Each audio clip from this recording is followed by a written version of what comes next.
রোজা করেছেন, হজ করেছেন, যাকাত দিয়েছেন, দান খয়রাত করেছেন, কত নেকি নেবেন, নেকির পাহাড়। অথচ আপনার পরিস্থিতি এমন হবে সেখানে ঋণ শোধ করতে করতে করতে করতে করতে আপনার 1,00,000 টাকার নেকি ঋণ শোধ করতে গিয়ে এখনো 20,000 টাকা আপনার ঋণ, লোক আপনার কাছে এখনো টাকা চাইতে আছে। তাহলে পরকালে এই লোকটা ধনী না গরিব হবে বলুন?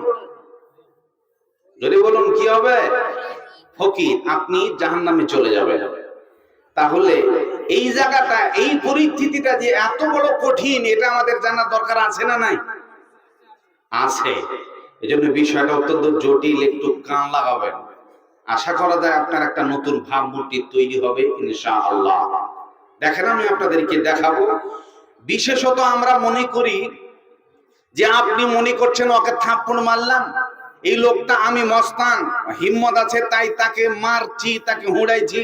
ছোট বাচ্চা ছেলে দেখবেন একটু বড় হলে তাকে গুতা মারে, হুড়া মারে। তার মানে আপনি মস্তান, আপনার হিম্মত আলাদা। পুলিশ আমার হাতে, এসবি আমার হাতে, সব আমার হাতে, নেতা পার্টি সব আমার হাতে। তাই তো আপনার মতো একটা নিষ্পাপ লোককে থানায় পুলিশের হাতে ধরিয়ে দিলাম। আমি একজন নির্দোষী, আমাকে দোষী সাব্যস্ত করে ফাঁসির কাস্টে ঝুলালো। তার মানে এটা একটা আলাদা ধরনের জুলুম। আমরা মনে করি মানুষের উপর জুলুম করি, এটাই শেষ নয়। জুলুমের 3টা পার্ট। এমন একটা জুলুম যেখানে একটা জুলুমের পৃথিবীতে ক্ষমা নেই। ভালো করে বুঝবেন, একটা জুলুম যদি আল্লাহর উপর হয়ে থাকে, পৃথিবীতে সেরে নেন, আল্লাহর কাছ থেকে তওবা করে নেন, মাফ পেয়ে যাবেন।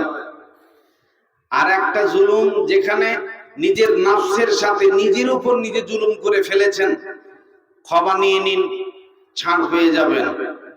আর একটা জুলুম হলো আপনার আমি অন্যায় করেছি, আপনাকে মেরেছি, গালি দিয়েছি, মাথা ফাটিয়েছি। এখন আপনার উপর যে জুলুম করলাম, আল্লাহর আদালতে যদি কেঁদে যাই তো আল্লাহ ক্ষমা দিবে না। ক্ষমাটা কার কাছ থেকে চাইতে হবে? জোরে বলুন, কার কাছ থেকে? আল্লাহর আদালতেই কোটা নেই যে আল্লাহ ক্ষমা দিয়ে দেবে। আমি আপনাকে মেরেছি, আপনার কাছ থেকে আমাকে আপোষ করে নিতে হবে। যদি সেরে নেন যদি ভালো, তা না হলে হাদিসের গল্পটা পরে বলছি। প্রথমে দেখেন আল্লাহর সাথে জুলুম। আমি খুব গুটিয়ে গুটিয়ে কথাগুলো সংক্ষিপ্ত করে সেজে সমাপনী টেনে দাও। মহান আল্লাহ তাবারক ওয়া তাআলা বলেন, প্রথম নম্বরে আল্লাহর সাথে যদি জুলুম হয়ে যায়, আমার আল্লাহ বলছেন সালাম, ওয়া ইয ক্বালা লুকমানু লিবনিহি ওয়া হুয়া ইয়াইযুহু ইয়া বুনাইয়া লা তুশরিক বিল্লাহ ইন্নাশ শিরকা লাযুলমুন আযীম। কোরআনের ভিতরে এমন একটা সূরা আছে, যেই সূরাটার নাম সূরা লোকমান। তার মানে লোকমান আলাইহিস সালাম এমন কি কাজ করে গেলেন যেটার কারণে আমার আল্লাহ তার নামে একটা সূরা অবতীর্ণ করলেন। লোকমান আলাইহিস সালাম তার সন্তানদেরকে ডেকে প্রথম ভাষণ দিলেন, বেটারে শুনে নাও, হে আমার কলিজার টুকরারা, হে আমার ছেলেরা, হে আমার সন্তানরা, কান খুলে শুনে নাও। প্রথম উপদেশ তোদের উপর আমার, লা তুশরিক বিল্লাহ, আল্লাহর সাথে শিরিক করবে না। ইন্না শিরকা লাযুলমুন আযীম, নিশ্চয়ই শিরিক মস্ত বড় জুলুম। তার মানে আমার আল্লাহ এই আয়াতের ভিতরে শিরিককে মস্ত বড় জুলুম কেন বললেন, কেন এত বড় জুলুমের নজরে তাকালেন? আল্লাহর সাথে শিরিক করলে পরে আমার আল্লাহ সেটা বরদাস্ত করতে পারে না। মহান আল্লাহ বলছেন, ইন্নাল্লাহা লা ইয়াগফিরু আন ইউশরাকা বিহি ওয়া ইয়াগফিরু মা দুনা যালিকা লিমান ইয়াশা। আমার আল্লাহ বলেন, শুনে নাও, শিরিক ব্যতি রেখে অন্য কোন গুনাহ হলে আমার আল্লাহ ক্ষমা দিয়ে দেবে, কিন্তু শিরিক থাকলে আমার আল্লাহ তোমার গুনাহ মাফ দেবে না, দেবে না, দেবে না। একদিন নামাজ ছুটে গেল, আল্লাহ মাফ দিয়ে দেবে। আমি আপনাকে ধোঁকা দিয়ে দিলাম, মাপ পেয়ে যাবে। মিথ্যা কথা বলে দিলাম, মাপ পেয়ে যাবে। ঈদের নামাজ পড়লাম না, ক্ষমা চাইলে পেয়ে যাবে। একদিন জুমা ছুটে গেল, আল্লাহর কাছে ক্ষমা চাইলাম, মাপ দেবে। কিন্তু যদি শিরক তুমি করে নাও, আল্লাহর কাছে ক্ষমা চাও, আমার আল্লাহ ক্ষমা দিবে না, দিবে না, দিবে না। কারণ আমার আল্লাহ বলছেন এটা মস্ত বড় জুলুম। কারণটা কি? আল্লাহ এত বড় নজরে কেন তাকালেন, এত কঠিন ভাষা কেন ব্যবহার করলেন যে শিরকের গুনাহ মাফ দেবে না? আপনি মাজারে গিয়ে চাইবেন, আপনি মূর্তির কাছে মাথা নত করবেন, এইভাবে আল্লাহর কাছে চাইবেন, আল্লাহ জীবনে এটা বরদাস্ত করতে পারে না। কারণটা কি? এবার ছোট্ট করে একটা উদাহরণ আপনাকে দেই, তাহলে আপনি টক করে কথাটা বুঝে নেবেন। বাড়িতে আপনার বিবি আছে, বিবি আপনাকে রান্না করে দেয়, রান্না করে দেওয়া হলো, খাওয়ার সামনে পেশ করা হলো। হঠাৎ স্বামী তরকারি মুখে দিয়ে বলছে লবণ ভালো হয়নি, একটু রাগ হলো, দুটো বকা দিল, বউকে ছেড়ে দিল, সমস্যা নাই। আবার পরদিনে তরকারি রান্না করেছে, তরকারিতে ঝাল বেশি হয়েছে, আবার স্বামী রেগে গেল, দুটো বকা দিয়ে তাকে ছেড়ে দিল, কিছু বলল না। আবার দ্বিতীয় দিনে স্বামী দেখছে স্ত্রী রান্না করতে দেরি করে ফেলেছে, স্বামী আবার রেগে গেল, ধান গম কেটে এসছে, চাকরি করে এসছে, বাড়ি ঢুকে দেখছে রান্না এখনো হয়নি, স্বামী রেগে গেল। অনেক সময় আছে না, লোক কাজ করে এসছে, বউ দেখছে রান্না হয়নি, মার মাথায় বাড়ি, রাত কি গরম তেজ, এত মেজাজ কেন? বিশ্ব নবী দিন দাওয়াতের কাজ করে এসে বউকে রান্নার সহযোগিতা করে দিয়েছেন, চুলায় জাল দিয়েছেন আল্লাহ রাসূল, অত বড় মস্তান হয়েছেন কিসের? বউকে 7 দিন সহযোগিতা করুন। বলবো ইনশাআল্লাহ পরিস্থিতিগুলো যদি আপনারা সাথ দেন, আপনাদেরকে আমি পরিস্থিতিগুলো তুলে ধরবো। খবরদার, কথায় কথায় একটা মেয়ের উপর টর্চারিং করেন, মারবেন, তার মানে একটা নিরীহ অসহায় মেয়ে, আপনি যখন তখন তাকে এইভাবে টক করে টুটিতে চিপে ধরলে 2 মিনিট আউট হয়ে যাবে। আর কোন শক্তি আছে? আল্লাহ মেয়েদেরকে সুন্দর করে সাজিয়েছেন, আপনার কাছে আমানত দিয়েছেন। একটা মেয়ের বড় বড় চুল, এটা তাদের সৌন্দর্য। ওই চুলের মুঠি ধরে একটা মেয়েকে আছড়িয়ে মেরে দেওয়া যায়, মেরে দেওয়া যায় নয়। পত্র পত্রিকা, আপনার মিডিয়া কালো হয়ে গেছে এসব নোংরামিতে। মেয়েদের উপর জুলুম চালাবেন একটা নিরীহ অসহায় মেয়ের উপরে? আপনি আপনার সাহসিকতা দেখিয়ে, মস্তানি দেখিয়ে আপনার বউয়ের উপর জুলুম চালাবেন, মানে সাহস তো কম নয়। সাহসের সাহসিকতা নষ্ট হয়ে যাবে যদি আজকের আলোচনা শোনা, তা না হলে কিয়ামতের দিন বিপদে পড়বেন। দেখা হবে ইনশাআল্লাহ, প্রস্তুত থাকুন, দেখা হবে। এবার ভালো করে শোনেন।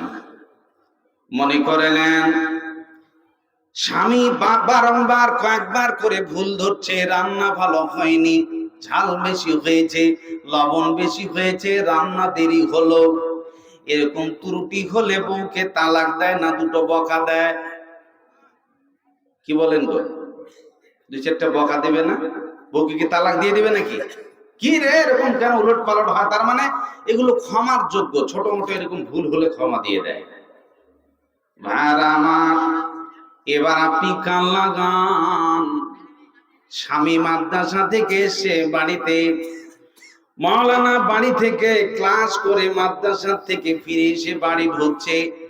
বাড়ি ঢোকার পরে এসে দেখছে আমার বিবি একজন তরুণ যুবককে নিয়ে বিছানায় শুয়ে আছে। আমি যখন এই দৃশ্য আমার বিবির দেখলাম, আমি মাদ্রাসা করতেছি আর এদিকে তুমি লাইন চালাচ্ছ। যখন একজন যোগ্য মানুষ, ইমানদার মানুষ, সৎ মানুষ, আল্লাহওয়ালা মানুষ নিজের বিবিকে অন্য একটা পুরুষের সাথে শোয়া দেখতে পাবে, বউ রাখবে না পিটাবে? উত্তর দিন, কি করবে?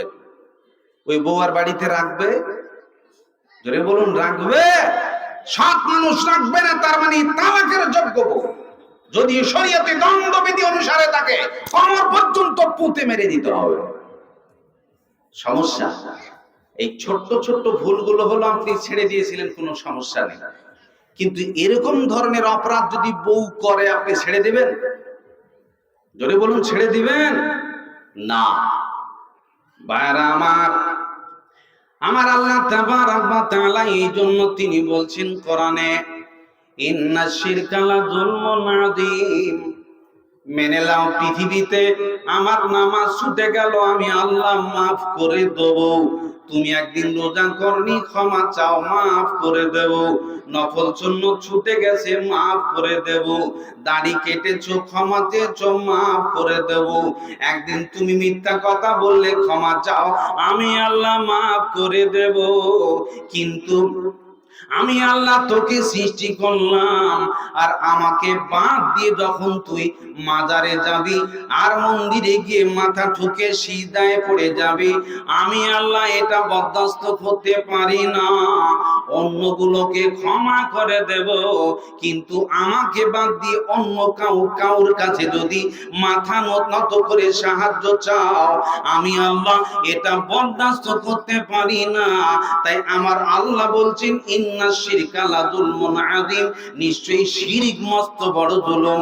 যেমন স্বামী স্ত্রীকে অন্য পুরুষের সাথে শুইলে এটা বরদাস্ত করবে না, ক্ষমা দেবে না, ঠিক তেমনি করে মাজারে গিয়ে মাথা ঠুকে তুমি যদি ওখানে সিজদায় পড়ে যাও, আমার আল্লাহ এটা ক্ষমা দিবে না, দিবে না, দিবে না। এটা ক্ষমার যোগ্য নয়, এটা আল্লাহর সাথে জুলুম। তবু যদি পৃথিবীতে তওবা তালিম করে নেন, আল্লাহ পাক রব্বুল আলামিন আপনাকে ক্ষমা করে দেবেন। কিন্তু যদি আপনি পৃথিবীতে মাজারে কবর পূজা করে যদি মরে যান মুশরিক হয়ে, হাসর ময়দানে যে কোনো আমল উলট পালট হলে মুসলমান জেল খেটে জান্নাতে যাবে, একদিন না একদিন চান্স হবে ইনশাআল্লাহ। কিন্তু মুশরিকদের কোনোদিন ছাড় নেই, এর আজীবন খালিদিনা ফিহা আবাদা, চিরন্তন চিরজীবন তাদেরকে জাহান্নামে থাকতে হবে। মুশরিকদের জন্য কোনো ছাড় নাই। এজন্য এটা মস্ত বড় জুলুম, কঠিন পাপ, এর থেকে সাবধান থাকবেন। ভাইরা আমার, দ্বিতীয় নম্বরে আর একটা জুলুম, তার নাম হলো নফসের সাথে জুলুম। কান খাড়া করে শুনে নেবেন, নিজের সাথে কিভাবে জুলুম হয়, নফসের সাথে কিভাবে জুলুম হয়। হযরতে মুআইজ বিন মালিক, আপনার জীবনে এত পাপ, এত গুনাহ, এত অন্যায়, কোনো টেনশন নাই।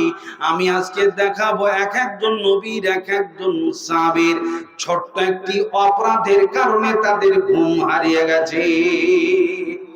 24 ঘন্টা পাপ করেন, টেনশন নাই।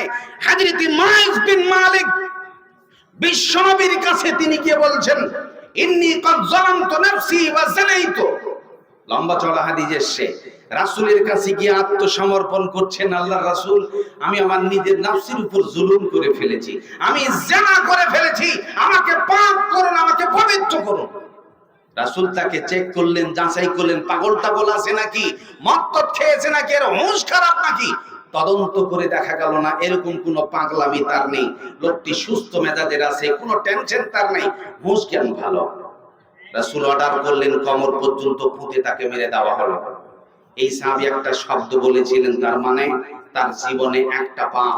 যেই সময় রাসূল ছিলেন তদানীন্তন কালে, আজকে পুলিশ ফোর্স ক্যাম্প, চতুর্দিকে মানুষের নিরাপত্তার ব্যবস্থা দেওয়া হয়েছে, পুলিশ দিয়েও আটকানো যায় না, গুনাহ পাপের কামার চতুর্দিকে বসেছে। অথচ রাসূল সাল্লাল্লাহু আলাইহি ওয়াসাল্লামের জামানাতে না সিভিক, না পুলিশ, না বিএসএফ ক্যাম্প, কেউ ছিল না, শুধু বিশ্ব নবীর আইন সে সময় এমন ভাবে বাস্তবায়ন হয়েছে। রাসূলের জামানাতে প্রায় শুধু 3টা জেনার ঘটনা ঘটেছে। যদি বলুন সুবহানাল্লাহ, রাসূলের জামানায় 3টা জেনার ঘটনা ঘটলো, তাও সবাই আত্মসমর্পণ করেছে, আমরা পাপী, গুনাহ হয়ে গেছে, রাসূল আমাদের গুনাহ মোচনের ব্যবস্থা করে দিন, পাক করুন। তাদের টেনশন হলো, আমরা যে পাপ করেছি, পাপ মোচন হয়ে পৃথিবীর সাজা স্বীকার করতে রাজি আছি, কিন্তু পরকালের কঠিন শাস্তি সহ্য যে করতে পারবো না, এই জন্য আল্লাহ রাসূল আমাদেরকে পাক করেন। ভাইরা আমার, এই সাহাবী তার জীবনে একটি মাত্র পাপ, শুধু একটি মেয়ের ক্লেমে ফেসে গেছে, একটি মেয়ের পাল্লায় পড়ে গেছে, একজন মহিলার ফাঁদে পড়ে গেছে, তাই তার দ্বারাই জেনা হয়ে গেল। দিদি দেখলেন জীবনে আমার এত বড় পাপ, বিশ্ব নবীর আদালতে গেলেন, ধরা খেল, তিনি টেনশনে পড়ে গেলেন। পৃথিবীর এমন একটা পাপ, এই পাপ মোচনের যদি আমার আল্লাহ ক্ষমা না করে দেয়, কিয়ামতের দিন উঠবো, চিরন্তন জাহান্নামে থাকতে হবে, এত কঠিন শাস্তি সহ্য করতে পারবো না। এই জন্য রাসূল গো পাক করে নিন, মৌতের আগে যেন জীবন আমাদের ঝালাই হয়ে যায়, আমাদের সার্ভিসিং হয়ে যায়, আমরা পরিশুদ্ধ হয়ে যাই। এই জন্য আত্মসমর্পণ করলেন, আর তিনি এই ভাষাটা বললেন, ইন্নী যালামতু নাফসি, নিজের নফসের উপর জুলুম করেছে। তার মানে যখন আল্লাহ আল্লাহর রাসূলের নাফরমানি হবে, আপনি গুনাহ করে ফেলবেন, রাসূলের আদেশ যখন লঙ্ঘন হবে, কোরআনের আদেশ যখন লঙ্ঘন হবে, সেটারই নাম নফসের উপর জুলুম। আর এই নফসের জুলুমের শাস্তি রাসূল সাল্লাল্লাহু আলাইহি ওয়াসাল্লাম সে সময় দিয়েছেন। দেখেন ছোট্ট একটি তার জীবনে মিস্টেক কিভাবে যেন একটা মেয়ের পাল্লায় পড়ে গেল। আজকে একটা তরুণ যুবক ছেলে রাস্তায় দাঁড়িয়ে মোবাইলে, বড় বড় মোবাইল হাতে নিয়ে ছবি তুলছে, আর তার টেনশন, একে কি করে ভালোবাসতে পারি, অমুক মেয়েটাকে কি করে পটাতে পারি, ফেসবুকে গিয়ে, ইন্টারনেটে গিয়ে, রাস্তাঘাটে গিয়ে